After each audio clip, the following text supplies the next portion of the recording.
Welcome to China in Focus. I'm Tiffany Meyer. Our top story: an underground lab in China is researching neutrinos, particles smaller than atoms and thought to contain even more energy.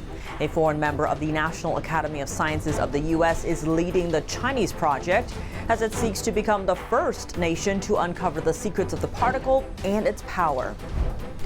Will China ever change its willingness to use force to take control of Taiwan? Beijing answered that question today, saying it would never renounce the option. Int'l tech products sold in China could be in hot water. A Chinese state-linked agency is calling for a full security review into the U.S. chipmakers' offerings. And General Motors spending over $600 million to develop a lithium project located in the heart of Nevada. It's part of efforts to break China's grip on the global lithium supply.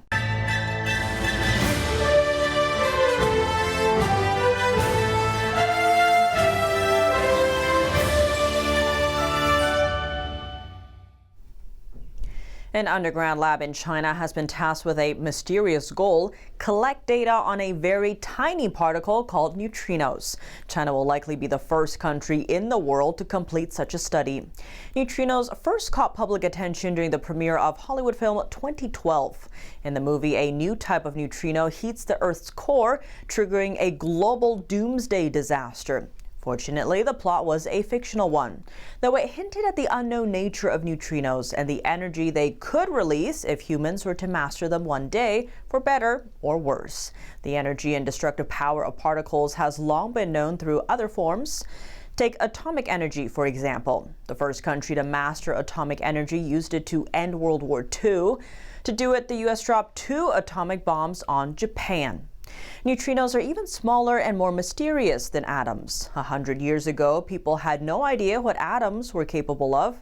Today, no one knows what power neutrinos might hold, and the race to find the answer is on. Back to the Chinese neutrino lab, the chief scientist is closely tied to the U.S. He's a foreign member of the National Academy of Sciences of the United States. Let's dive in for more on the story. Inside this underground laboratory, China hopes to win a global race to solve one of the biggest mysteries in particle physics.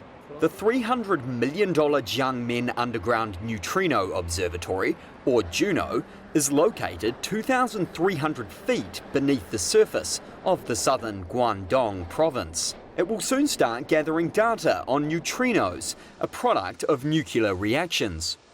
Trillions of extremely small neutrinos pass through matter, including the human body, every second. Cannot publish a paper. Chao Jun is the deputy manager of JUNO. One neutrino can change to another neutrino at a flight. So such a special property may have a big impact to the nature, how nature works and how the universe evolves. JUNO comprises a giant sphere equipped with thousands of light-detecting tubes. In the coming months, it'll be sealed in a 12-story cylindrical pool of water. Chinese physicists and scientists from all over the world will analyze the data on neutrinos emitted by 2 nuclear power plants. In 6 years, we will get some answer on our primary goal to measure the neutrino mass ordering. And we plan to run this experiment for 30 years.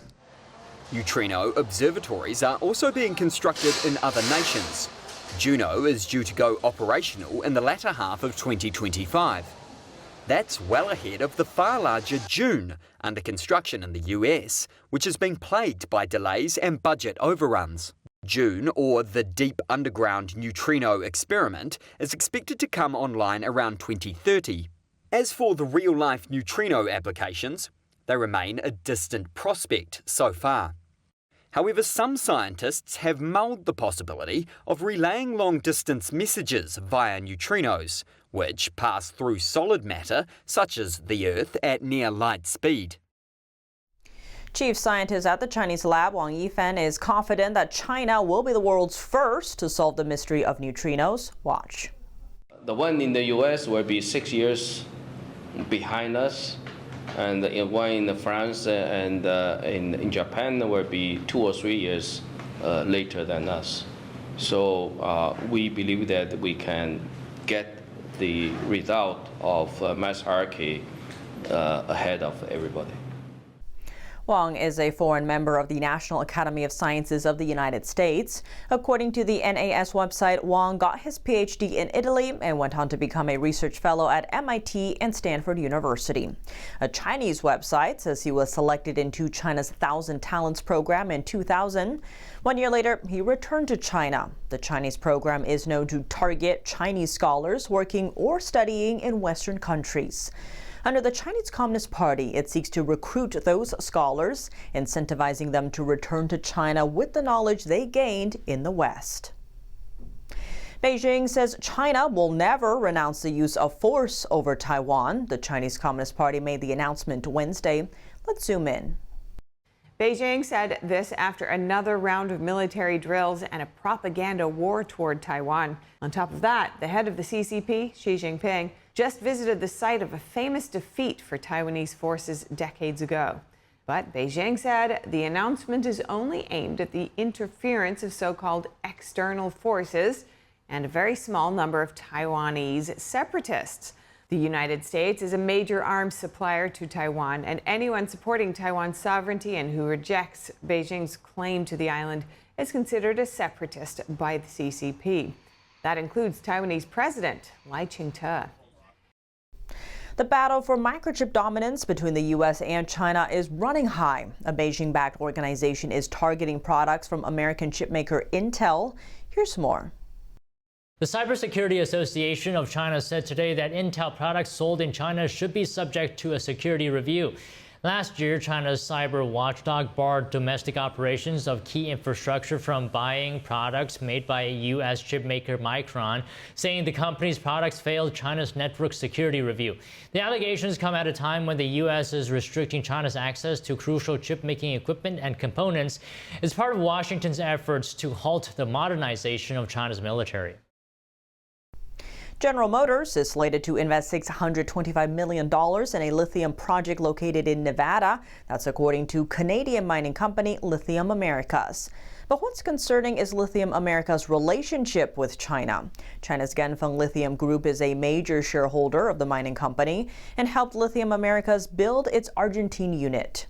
Back to the project, it has received significant attention from the U.S. government. The Department of Energy has pledged to lend nearly $2.3 billion to support it.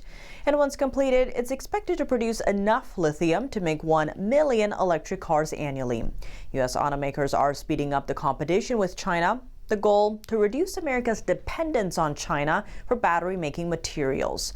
China currently processes around 70% of the world's lithium.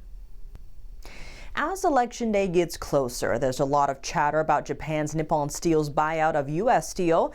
The major deal has raised concerns on both sides of the aisle. What does it mean for national security, the U.S. relationship with Japan, and global competition with China? We tap Grant Newsham, retired Marine Colonel and author of When China Attacks, for details. Grant Newsham, thank you so much for joining us. Great to have you back on the show. Well, glad to be here. Foreign policy does loom in the presidential elections, but this year, economy is top of mind for voters. On that front, there has been pushback on both sides of the aisle to Nippon Steel, a Japanese company buying U.S. steel. Now, people are citing, say, national security grounds to also China concerns. Now, you actually have a piece out on this titled Nippon Steel Deal Tests U.S.-Japan Friendship. Tell us about where you think this deal should go. I think Nippon Steel's offer to buy U.S. steel should be approved. And different people will see it differently. And I must admit that when I first heard it was Nippon Steel that wanted to buy it, I was thinking, couldn't a U.S. company buy this, particularly Cleveland-Cliffs? But then the more I looked at it, the more I thought about it, the more I think it is good if Nippon Steel acquires the company. They've made a better offer, for one thing, by far. And I think U.S. Steel's prospects for getting their technology, their production capabilities improved are better with Nippon Steel. I understand the national security interest or the concern over that because a country does want to be very careful about who owns its major industries. And it does depend on the country that's trying to get it and also the nature of the deal. In this case with Japan, I'm not concerned. I think that, one, Japan has been a very good ally of ours, a friend of ours for 70 years now. And also, Japan depends on a strong United States, a strong U.S. economy, and a strong steel industry. And when I say they depend on it, that's because Japan depends on the defense that the United States provides. It depends on a strong U.S. military, and they're not going to do anything to undercut that. I want to zoom in on that last part, given, how this Nippon Steel, U.S. Steel deal is going or isn't going, whoever is the next president. How do you see the U.S.-Japan relations going from here? Well, they'll be as good as we want them to be. And by that, I mean, the more effort you put into Japan, the better results you get. And you also have to be very clear to the Japanese what we need from them. And the Japanese military capabilities are not nearly where they should be, and partly it's because we haven't required that. But I think it potentially is an excellent relationship. It's already strong, but we can make it stronger just by speaking clearly about what we need from the Japanese, what we require from them. And on that note, if this deal does go through where Nippon Steel buys up U.S. Steel, but also, invests a lot in the U.S., what would that mean in terms of global competition with China? Well, you're setting up what is ultimately a block of free nations. The free nations really ought to be trading with each other. And that's just the way things ought to work out. We've learned that we can't do business with China and expect to succeed. It's not the way China plays the game.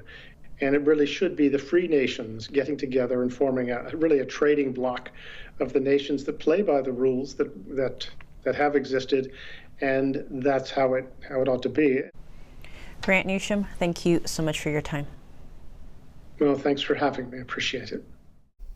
More trade volumes in co-investment projects. Russia and China are strengthening cooperation in their energy and food sectors, despite ongoing Western sanctions keeping the pressure on Moscow. The Russian Prime Minister met with the Chinese Premier in Pakistan's capital city Wednesday to talk about their energy partnership. Oil, gas, coal, and even nuclear industries were all on their meeting agenda. The two neighboring countries also discussed increasing cargo transportation across their borders. That's on top of enhancing food security for both Moscow and Beijing. What's more, Russia was China's largest oil supplier last year. Beijing enjoyed huge benefits from buying discounted Russian oil, while China's large orders gave Moscow financial support to stave off Western sanctions and continue its war with Ukraine. Coming up, Russia, China, and North Korea rapidly deepen their defense cooperation, drawing concerns from the West. North Korea faces backlash over its claims of a Seoul-led intrusion. What officials from the U.S., South Korea, and Japan have to say. We have strongly condemned North Korea for its continued. In a game of survival for Chinese bankers and fund managers, regime leader Xi Jinping's call for common prosperity is triggering major pay cut across the financial sector. More details in just a minute here on China in Focus. Welcome back to China in Focus. I'm Tiffany Meyer. On top of China, Russia and North Korea are also seeking to deepen their defense ties. The Kremlin disclosed Tuesday that a treaty it signed with North Korea early in June would support strategic cooperation between them, but it declined to give details about the pact. Russia's President Vladimir Putin had signed it with his North Korean counterpart. Putin said that under the measure, each side would agree to help the other when facing external aggression. Worth noting, Russia, China, North Korea's tightened defense ties have become a top concern for Washington, especially as China and Russia assert their no-limits partnership. The Russian defense minister said the two countries share common views, assessments of situations, and an understanding of what to do next when he visited China earlier this week. He also held, in his words, substantive talks with the second highest leader in China's Central Military Commission. South Korea's vice foreign minister said Wednesday that senior officials from South Korea, the U.S., and Japan condemn North Korea's claim of a drone intrusion. North Korea last week accused Seoul of using drones to scatter so-called anti-North leaflets. Pyongyang blew up inter-Korean roads and rail lines on its side of the border Tuesday. Let's take a listen. We have strongly condemned North Korea for its continued nuclear and missile threats, for blowing up the inter-Korean roads and railways, for blocking the border of the southern side of border, and for claiming that South Korea has sent a drone to infiltrate North Korea while increasing the tension between the two countries. Senior officials from South Korea, the U.S., and Japan announced a new team of 11 nations. This team will monitor the enforcement of sanctions against North Korea after Russia and China disrupted a UN mechanism. The U.S. says North Korea and Russia have made illegal military transactions. They deny it, but the two countries have vowed to strengthen military ties. The Philippines says it's wary of China's intentions over a regional code of conduct in the South China Sea. Defense Minister Gibraltar Teodoro made the statement on Monday. Despite the doubts, Manila says it remains open to discussion. Let's dive in. Teodoro stated that President Ferdinand Marcos Jr. has authorized good faith discussions with China regarding the long-delayed set of rules, but he voiced concerns about Beijing's sincerity. He said, quote, "Right now, honestly speaking, I do not see that." China's embassy in Manila did not immediately respond to a request for comment. The Sunday push from Southeast Asian leaders for a South China Sea rulebook comes alongside escalating tensions. They say a code of conduct based on international law will help ease concerns. That's as the waterway sees $3 trillion in trade pass through it yearly. China claims sovereignty over almost the entire South China Sea, including areas that the Philippines, Taiwan, Malaysia, Indonesia, Vietnam, and Brunei see as their own. A 2016 international court ruled China's claim invalid, but Beijing rejects that ruling. Chinese vessels have been found to use water cannons and other aggressive tactics against Filipino ships, including collisions and ramming. That's to disrupt the vessels during resupply and patrol missions. Last Friday, U.S. Secretary of State Antony Blinken condemned what he described as Beijing's increasingly dangerous and unlawful actions in the South China Sea. Beijing is tightening its grip on the financial industry. Chinese finance professionals are facing crackdowns and widespread salary cuts, prompting growing anxiety across the sector. Under Chinese leader Xi Jinping's Common Prosperity campaign, finance professionals in China are seeing major salary cuts. Many bank executives have lost over 40% of their pay, and at least 22 brokerage firms report management salaries are down by more than 10%. One top firm has cut base salaries by up to 25%. Last month, Bloomberg reported that Beijing had detained at least 3 top investment bankers from different securities firms. Chinese media also reported that regulators have investigated at least 67 bankers from 6 major state-owned banks this year. This probe has sparked panic in the industry, illustrated by the fact that at least 1,100 resignations were posted on Chinese stock exchanges in less than a month. Economist David Jun Huang describes the regime's approach as a Leninist strategy. He says the purges aim to control industries and instill fear. He also emphasizes that the Chinese financial industry thrives on the close ties between wealthy insiders and Chinese state officials. Huang said many Chinese investment bankers are often high-ranking officials appointed by those in power. They're also usually political insiders with ties to corruption and misuse of power. In Western culture, music is likened to language, while in ancient Chinese culture, music is linked to medicine. NTD's international piano competition aims to preserve the beauty of classical piano music. This year, contestants are competing for the top prize in New York City. NTD's Flora Hua brings us more on the story. NTD's 7th International Piano Competition just wrapped up its first day of preliminaries. 16 contestants from 9 different countries gather here at Kaufman Center in New York to showcase their piano skills. Fingers flew across black and white keys as contestants each presented 2 selected pieces based on the competition committee's requirements, featuring compositions by masters like Bach and Paganini. I think that you're supposed to play Baroque, classical, and romantic music. It's good. Boris Krivshan is from Russia. He said he agrees with the committee's selection of competition pieces.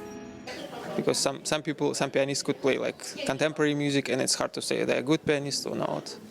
So, and here's this music in Bach, Beethoven, and Liszt. You will see how you play and what is your level. Taiwanese contestant Chin Yi-lin recently graduated with his doctoral degree from the Peabody Institute at Johns Hopkins University. He has been studying piano since the age of 6. I think all the repertoire that NTD choose for competitors are very conventional, and they're also very authentic. Many other competition, like Cleveland competition, even Fun Clubbing competition, they have more and more these kind of contemporary pieces that has to focus on like late 20th centuries or like early 21st century, which I found it's not classical anymore, like just based on the definition of it. So I think it's valuable, and it's such a great experience to kind of keep these traditional repertoire in a competition setting. Younger contestants also showcased their impressive talent. Wei Wu just graduated from high school. He was the only one who chose to play Bach's Toccata in G major. He said he has learned a lot from participating in the competition. I was just talking with some contestants, and we discussed some aspects I usually overlook in my music practice. For example, how to express the color of the music, how to sing the music, or how to handle the main theme. I feel these are unforgettable experiences I've gained from this competition, and they are things I can apply in my future piano studies.